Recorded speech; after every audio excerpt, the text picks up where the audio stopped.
Honorable Halifa Sallah, National Assembly Member for Serekunda, welcome to the checkpoint. Thank you very much. First things first, Honorable Sallah, you were one of the guys who did absolutely well in trying to bring a regime king to the Gambia 10 months ago, but you never took a cabinet position. Why? I remember meeting the Inspector General of Police in his office because of the absence of a law protecting the president-elect. And I told them that, look at me, I'm not even going to be a beneficiary of this change. I will not even be holding a ministerial post. But you will need your integrity to be protected. Do you mean the former Inspector General of Police? Yes, by supporting what the Constitution dictates.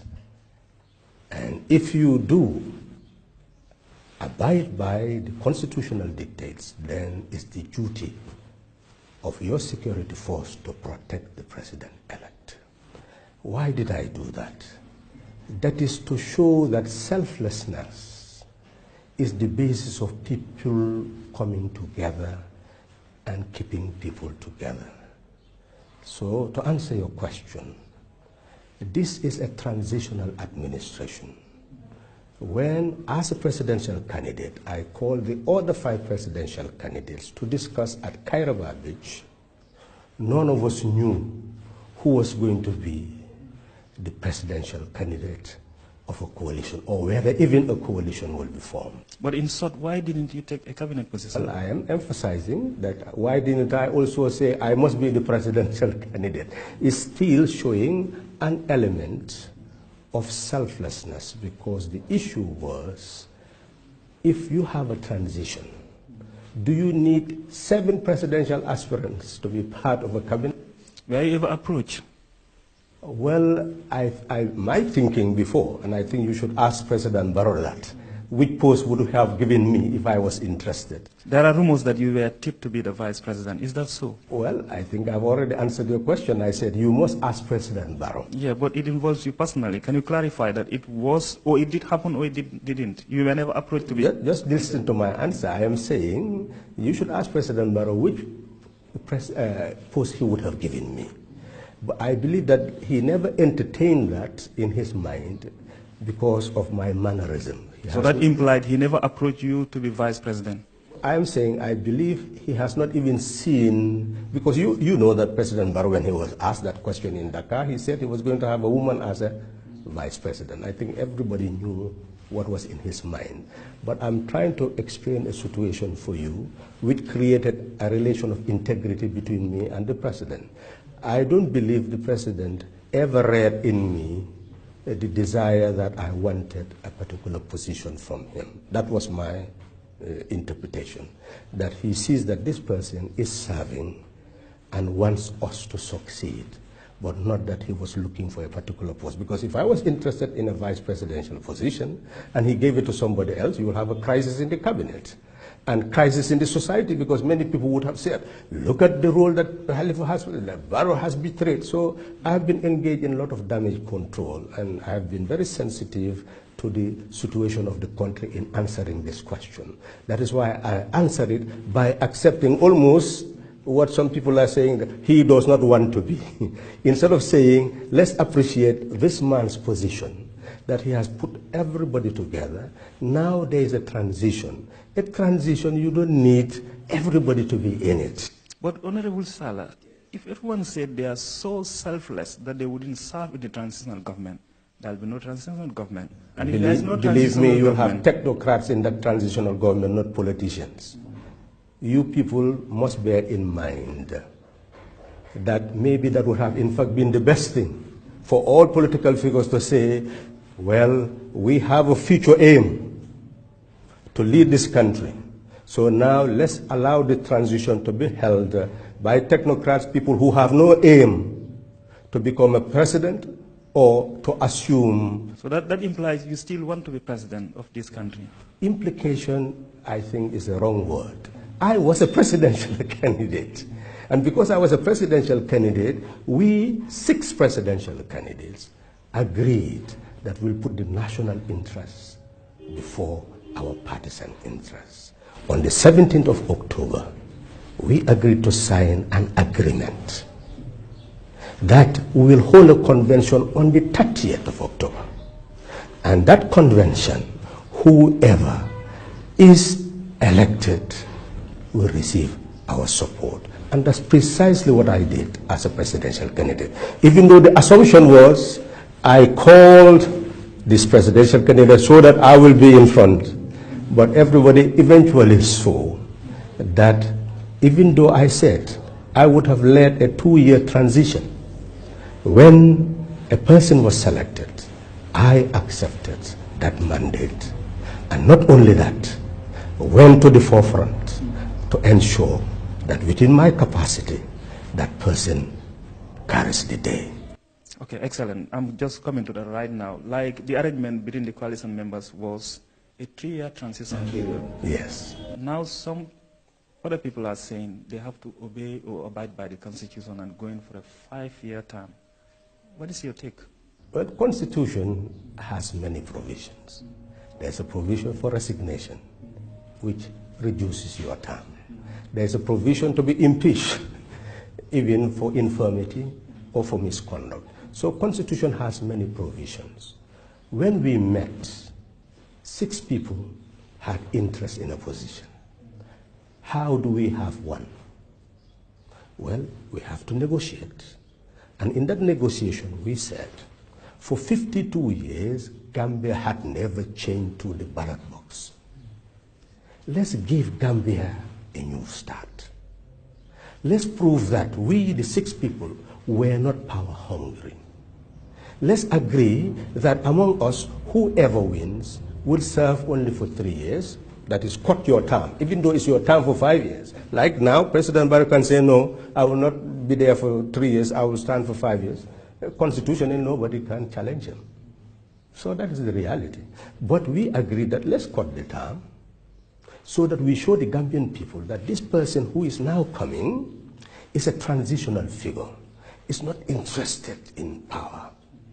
And that person will also not participate in the next following election. And the person will stand as an independent candidate. Well, President Barrow stood as an independent candidate. Are you foreseeing that happening? Well, I don't think people often really understand what is being said. This is not about expectation. It is not, in fact, a demand. It is an act of integrity in helping the country to have a new start. So whether he does it or not, for me, it does not really matter. What matters? What matters simply is we came together in the spirit of putting an end to self-perpetuating rule and agreeing that the first person who wins will cut down his mandate to prove to the Gambian people and the world at large that this coalition did what they did to give Gambia a new start, not to put somebody in office, not to put a party in office. That's why we said, the person will be an independent candidate and not to participate in next following election, which means that gives the person moral authority to preside over a nation where election is coming. All the rules will be followed. All the electoral laws that will govern free and fair election will be there. The media will be open to divergent views, dissenting opinion, which means under the mandate of that person, the good governance we call for, the human rights we call for, respect for fundamental rights we call for, the rule of law that we want, and democracy that we want to consolidate will be consolidated.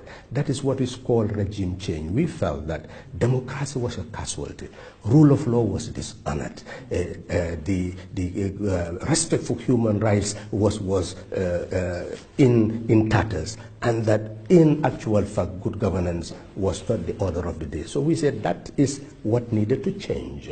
Because we said it needed to change, then the regime change is precisely about that. It's about constitutional reform. It's about legal electoral reform. It is institutional reform. It is normative reform in administration, so that me, you, when we go to the hospital, to the schools, to any educational institution, we deal with the police, the army, we'll be meeting a new Gambian. Okay, we'll get details into that. Like, what is your response? You said you didn't take a cabinet post because of your selflessness. Others have a reverse opinion, that you are trying to reposition yourself for the next elections. That's why you are not interested in the transnational. There is nothing wrong with that interpretation, and I will not challenge that interpretation. What I'm saying is, people don't have to respect my opinion. But what I'm trying to say, look at my practice. What position would President Barrow have given me? Would he have given me a vice president's position when he has already said in Dakar it's a woman who will be vice president? But you can be... We are coming. Now, how would people have interpreted President Barrow if, after the role I have played, he did not give me the position that they feel that I deserve? They will be blaming President Barrow today, that he has betrayed Halifa Sallah. Well, it is good that I would prefer to be blamed than for President Barrow to be blamed, because I had no ambition for those positions, and I don't think he can ever betray me, because I am really not interested in being paid for the services I have rendered. So if people feel that I'm repositioning myself, well, clearly, well, that's their opinion, but I know one fundamental thing is clear. On the 25th of December, President Barrow addressed the nation and said that Agency for Sustainable Socio-Economic Development will be created, a think tank, an expert bank, and I had volunteered at that time to head that agency temporarily in order to give the administration a new start. And the mandate of that institution was that on the 14th of January, before he assumes office, a skeletal development blueprint will be presented to a shadow cabinet, so that ultimately, when a cabinet is formed on the 19th, they'll be working on that principle. So for me, from the start, I've worked with the coalition, we formed it, all the instruments prepared, we campaigned together, we raised the banner of one Gambia, one nation, one people, because insults from the angle of the executive led to reaction from the angle of the opposition. We said, well, the executive has executive power. Many people will still support him, regardless of the insult. But if we start insulting each other, we will be fractured. Okay, I'm coming to that right now. Yeah. The recent media misunderstanding between you and the state, like you are alleged to have said outside during your European tour that there is a regime change but no system change. And I understand you said you didn't say that. And the government... No. Don't put words in my mouth. It's not about saying or not saying. Did you say that? Did you say that? Well, I had explained very clearly that we are in the process of the aftermath of regime change. And the task of this government is not to put more in its mouth than it can chew. What it is mandated to do is regime change. It's change of bad governance into good governance.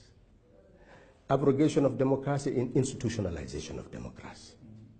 This respect for rule of law to respect for rule of law. Yes, the state... We are saying that is what you call regime change. Yes, let me just clarify. The state responded through a press release read on GRTS, and you organized a press conference going against that. Yeah, now, I'm coming. You are a presidential advisor.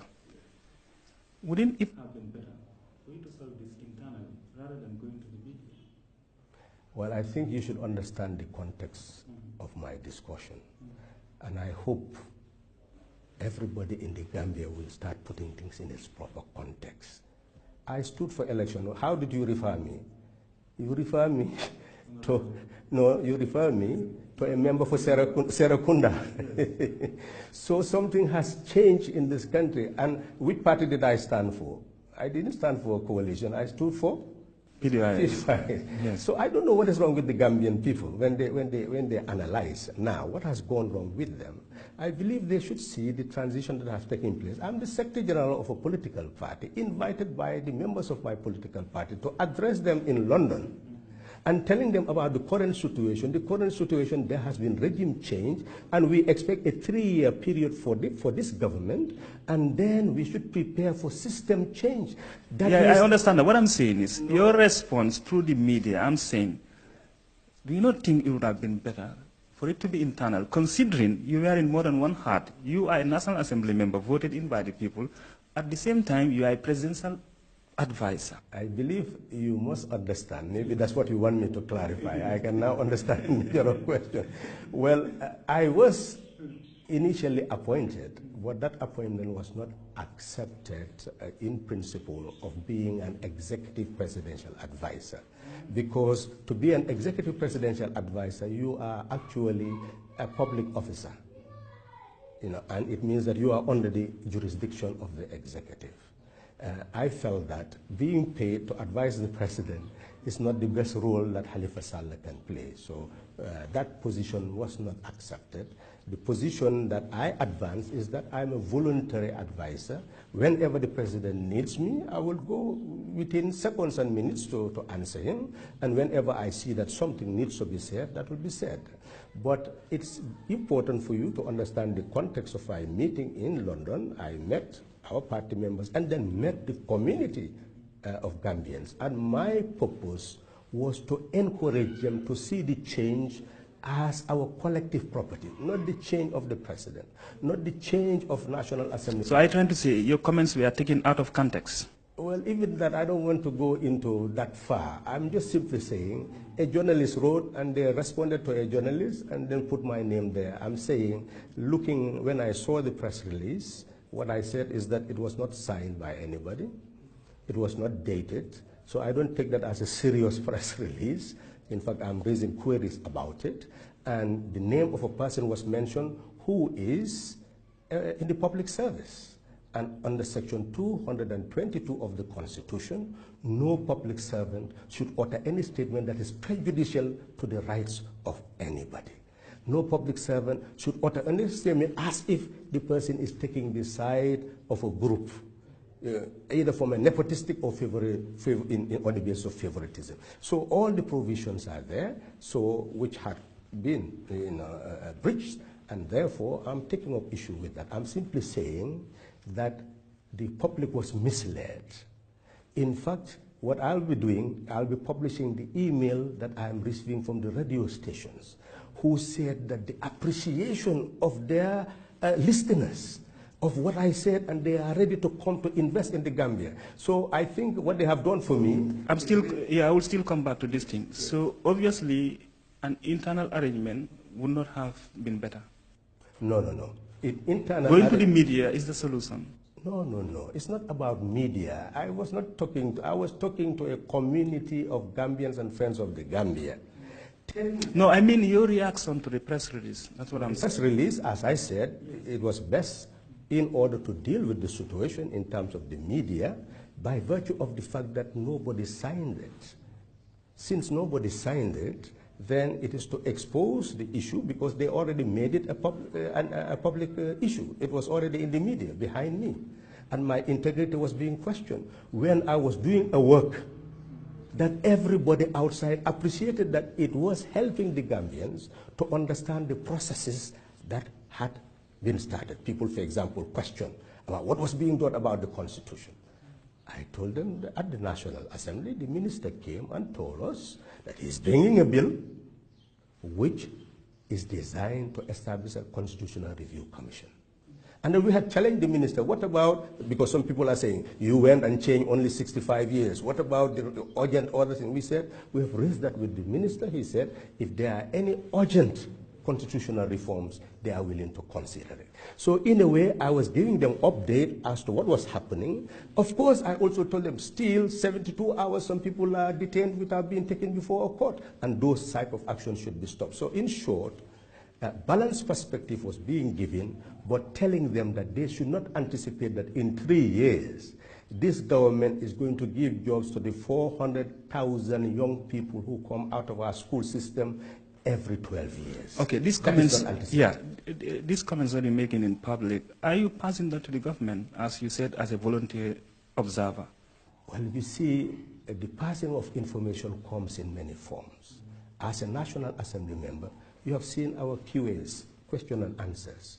That gives information to government to be able to. Yeah, but at the confidential level, as a voluntary advisor, do you? Well, you know, you cannot go on the public space and say, I am simply telling you, whenever I see something of concern, yes, I do take the initiative. Okay, very good. We come to the National Assembly. Recently, National Assembly members were given vehicles, and we understand that you didn't take any. Why? Why do you simply affirm that you did not take any? I think that should be a question. So it's like you haven't. So we are saying the subject of not taking has not arisen because of procedural lapses. We are simply saying under Section 222 of the Constitution, under the financial provisions, issues of gift to public officers are of concern. So therefore, if you're a National Assembly member, if you're a minister, if you're part of the executive, if you're holding public office, or you are being paid from the consolidated fund, even if the issue of public office is not well defined in the Constitution, then you must accept those code of conduct in guiding you. So in principle, you are okay with the gift. The thing is, the procedures, right procedures, were not followed. We are saying we don't even know whether it is a gift. We are saying... Have you ever accepted anything from the government? Okay. Well, why don't we clarify this? And then, I will link it to that. Yeah, so we clarify this. So if we look at the situation now, is that if something is coming from the executive to the National Assembly, a letter should be written, accepted, stating the condition, this is being provided on these conditions. It's a gift, it's something this, that, so that how do you manage it, how do you maintain it? So when that is transmitted to the National Assembly, you respond.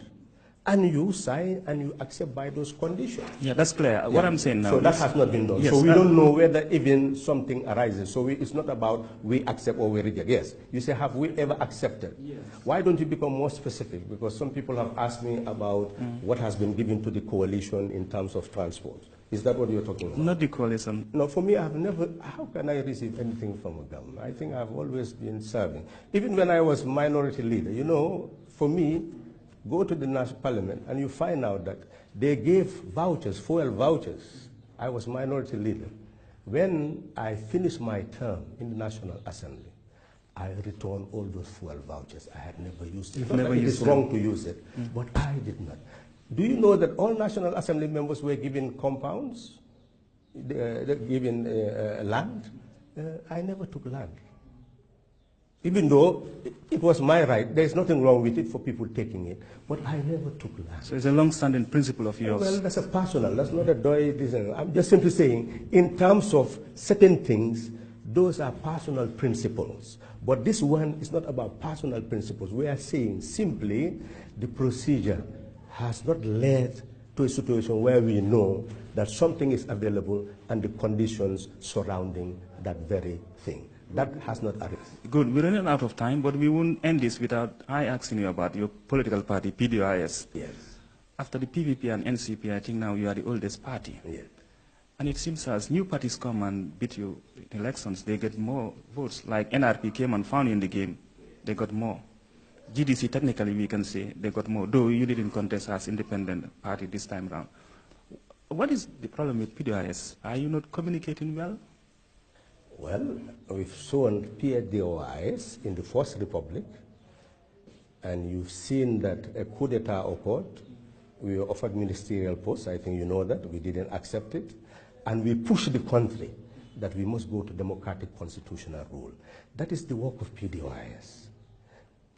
That shows our strength. We said, coup makers, you must move to democratic constitutional rule, when no single party made a pronouncement. But why are new parties getting more votes? I'm answering. But we moved to democratic constitutional rule. We emerged, and a new constitution came into being. Some will call it a soldier's constitution. Even though decrees were supreme to constitution. Still we come to this. Why are new parties being reverse? Yes, we reverse it to constitution. So Doi was pushing, and then NAD we pushed. 2016 we helped this country to effect the first democratic change in its history. That is the work of Doi. Still, why are new parties beating you? Because Doi has been working on the foundation that democracy is inconceivable without the sovereignty of the people. So our task has not been focused on winning seats in the National Assembly. It has been focused on changing minds, because we know that once the Gambian people know who they are, know what they own, then they will be able to entrust it to people who will ensure that they don't live in poverty and die in poverty. So it has been a work of building a people so that those people will entrust responsibility. Honorable Halifa Sallah, thank you very much for being on the checkpoint. Thank you. Thank you. All right.